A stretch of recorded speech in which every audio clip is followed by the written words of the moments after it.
Welcome. In front of me I have Garmin Forerunner 45S and I'm gonna show you how to change the time on this watch.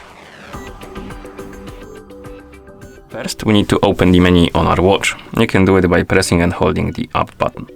After the menu opens, use the up and down buttons to scroll through the menu, find the system option and select it, and then press start button to enter. Here scroll down, select the time option and press the start button, then scroll down, select the set time option and press the start button to enter.